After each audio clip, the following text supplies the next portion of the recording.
It always starts the same way. A message you didn't expect from the person you swore you'd never hear from again. Hey, been a long time. Just 3 words, but they hit harder than they should.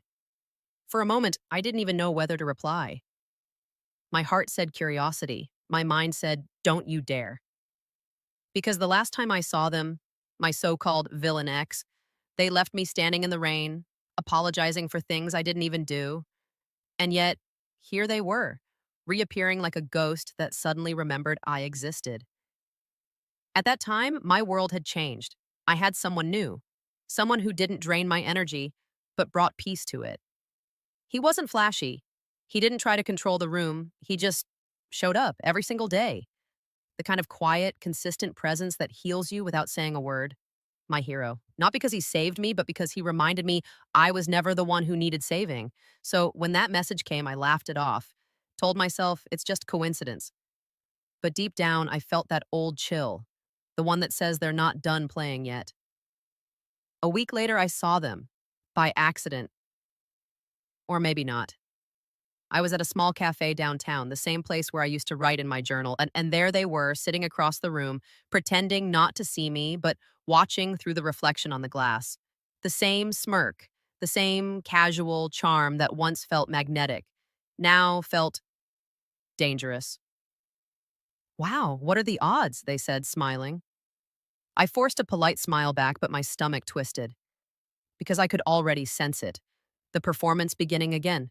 They didn't come back for closure, they came back for control. Later that evening, I told my new partner. He listened quietly, no anger, no jealousy, just that calm, steady look in his eyes. You don't owe them a thing, he said softly. And somehow that one sentence made the noise in my head go silent. Still, part of me knew this wasn't over. When villains lose power, they don't disappear, they adapt. And mine had just found their next plan. They say some people return to your life not to love you again, but to see if they still can break you. And that's exactly what started happening. At first, it was harmless, a like on an old photo, a comment under a memory I'd buried years ago. Wow, we looked happy back then. Then the messages started. Random, friendly check ins. Just wondering how you've been. Do you still go to that cafe on 5th? Small words, but they carried the weight of old ghosts. I tried to ignore it. I really did. But then they started showing up everywhere, at the same events, at the same restaurants, even on the same train one morning, pretending it was coincidence. And every time that smirk, that silent challenge, like they were saying, let's see how strong you've really become. I told my partner, my hero.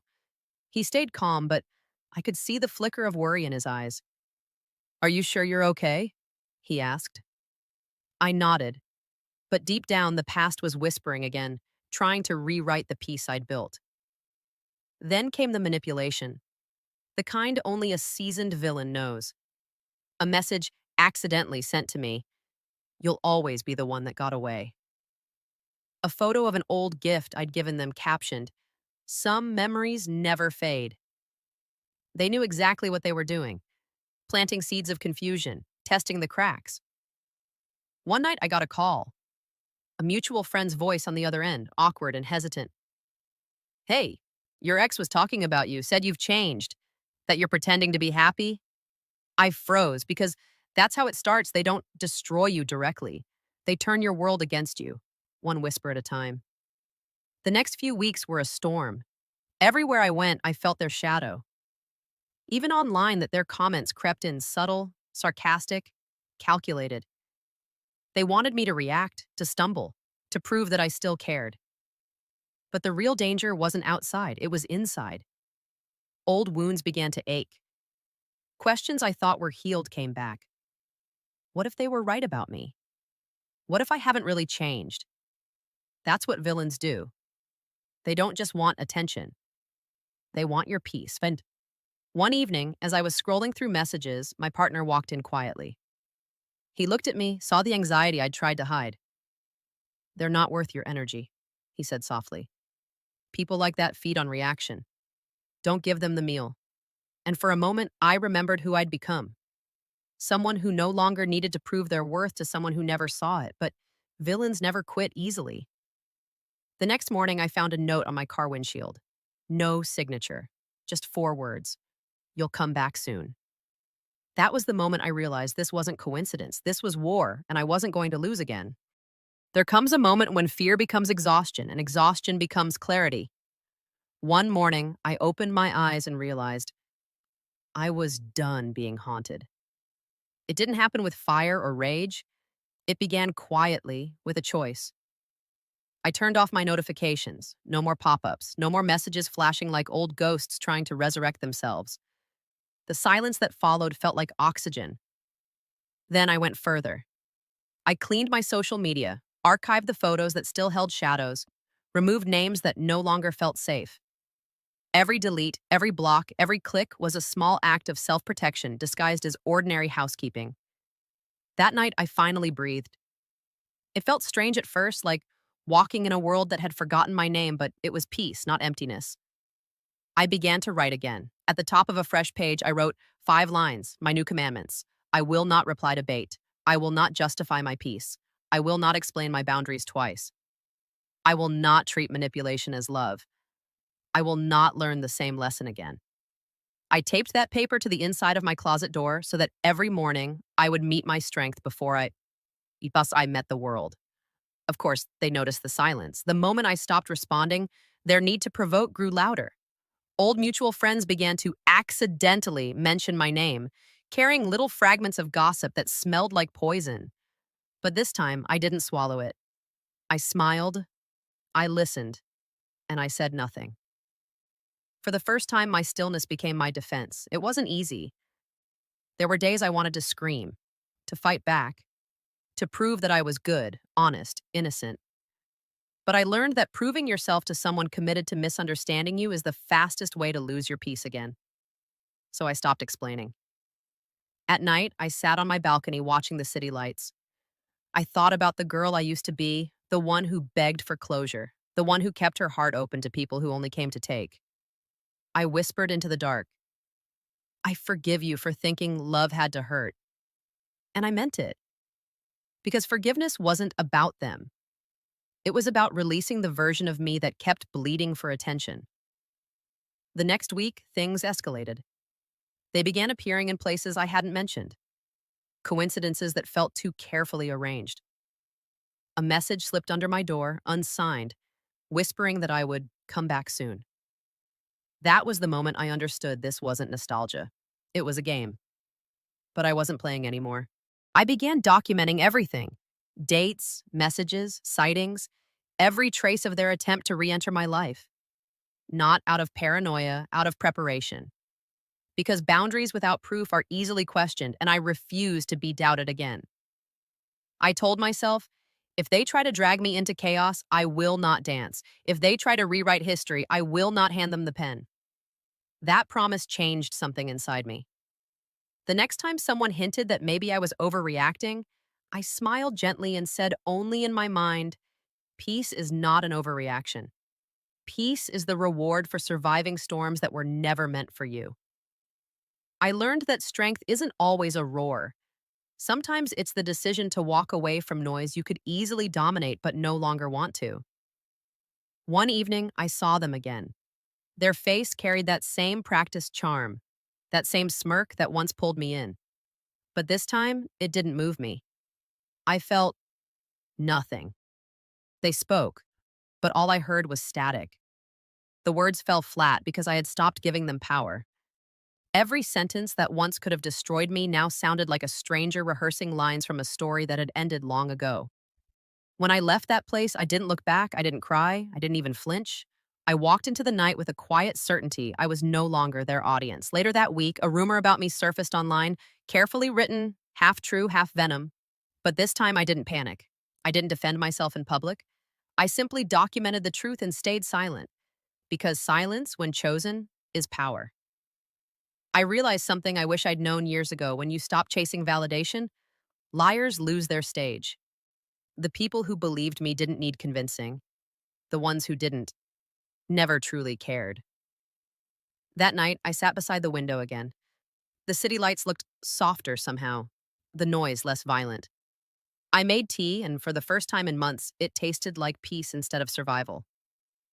I used to think boundaries would make my world smaller, but now I see they made it sacred. I no longer wake up with anxiety in my chest. I no longer wait for my phone to decide how I'll feel. I no longer beg for understanding from someone who profits from my confusion. I have learned that when you stop giving your peace to people who enjoy destroying it, you become untouchable. And that's when I understood the truth. Villains don't break you. They reveal where you haven't healed. And once you do, they lose their script. Because I finally stopped being their story. I became my own. I always thought closure was calm, that it would arrive in silence like a soft apology from the universe.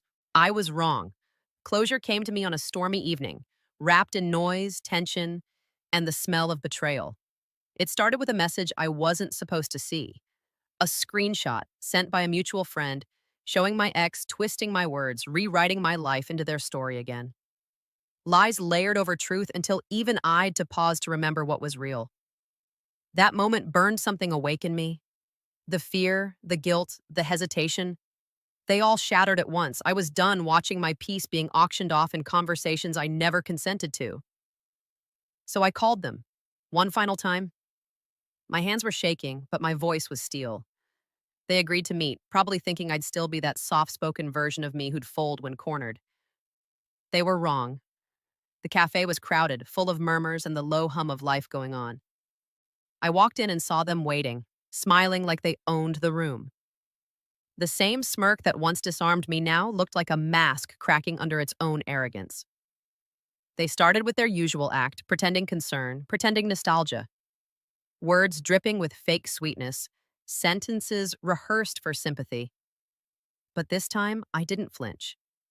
I let them talk, every sentence another rope they were tying around themselves.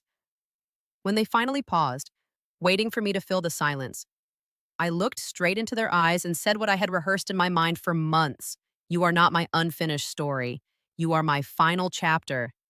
Their expression flickered, just for a second. I saw confusion, then anger, then fear, because they realized that the version of me sitting in front of them wasn't the one they left behind.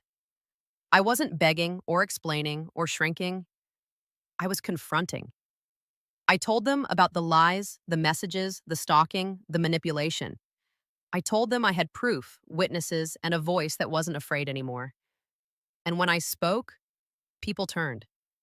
The air shifted. For once that they couldn't hide behind charm. For once, I didn't whisper to protect their reputation. I spoke the truth loudly enough to set myself free. They tried to interrupt, to gaslight, to twist the narrative again. They said I was dramatic, unstable, that I was making things up. I almost laughed, because I had spent years rehearsing the perfect silence, and now that I had found my words, nothing could stop them. I told them that accountability isn't cruelty, that victims don't owe their abusers privacy. That silence protects villains, not peace. Their voice rose, desperate, trying to control the crowd's gaze again. But the louder they spoke, the smaller they looked. People nearby started watching, sensing the shift in power. I didn't raise my voice. I didn't need to. Calm truth cuts deeper than chaos. When they realized I wasn't afraid, they tried one last move, the pity card. The tears that never came when they hurt me now fell like a performance. I looked at them, tired but unbroken. I told them I wasn't here for forgiveness. I was here for closure. And closure doesn't need applause. It just needs courage. I stood up. My legs were trembling, but my heart felt solid, grounded. Every step away from that table was a step out of their control.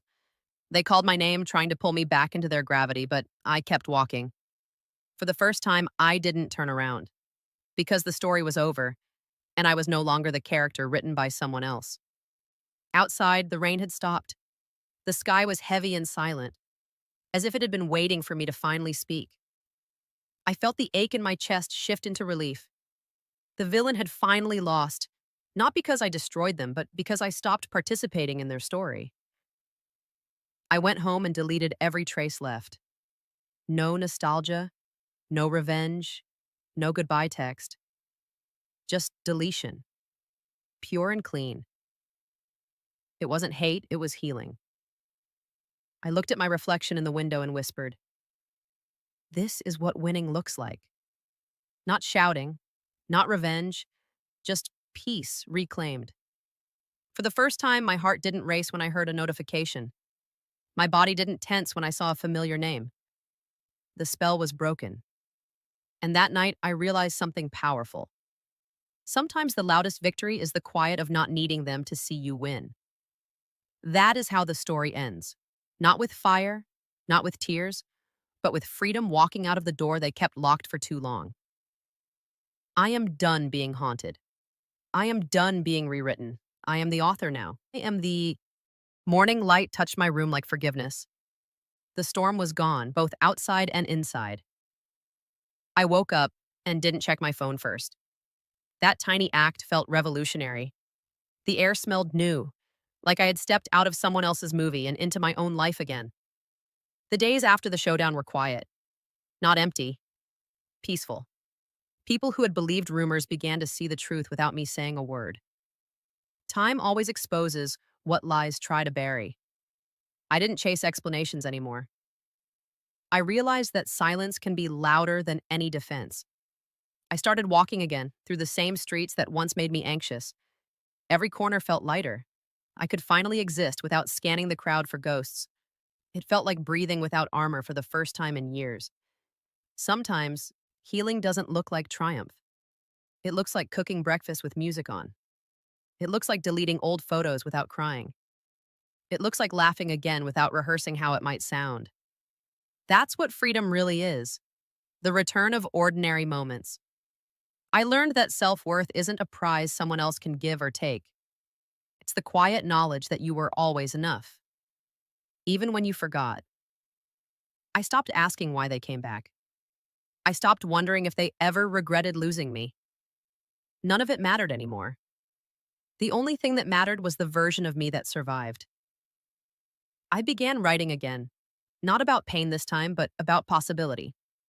Pages filled with hope, with dreams I had postponed while fighting battles I never asked for. I promised myself I would never let chaos feel like love again. Months passed. Their name disappeared from conversations, from memory, from my heartbeat.